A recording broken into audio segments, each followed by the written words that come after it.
I started working on the Triumph of Life about 2 years ago. Initially, the canvas was 7 meters long and, well, started as any painting, just a few strokes. I initially wanted to call the piece Kingdom because the size of the piece, it reminded me of the kind of banner that, that a kingdom might use when it goes to war. And I was also thinking a lot about the various kingdoms of life and learning about their evolution, which of course is a war of its own. Initially you can see the shapes of various animals coming out in the work, while containing that sort of warlike chaos.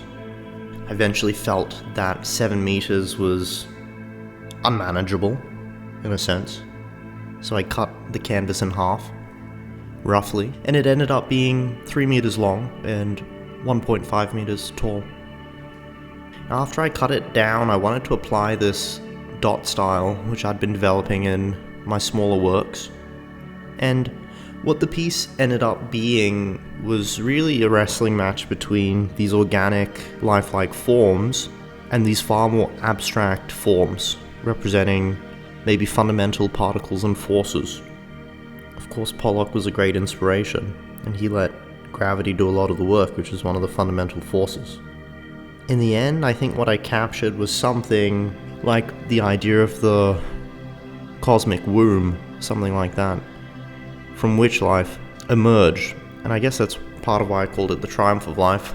I was greatly inspired by Peter Bruegel's Triumph of Death painting, which I thought was so grim, and I wanted my painting to be more of a level playing field between life and death, rather than biased one way or the other.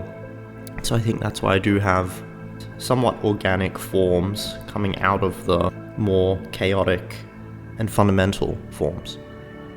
I hope you guys have enjoyed this little clip, something of a making of video. Let me know if you have an opinion about it either way, and I look forward to putting more work together.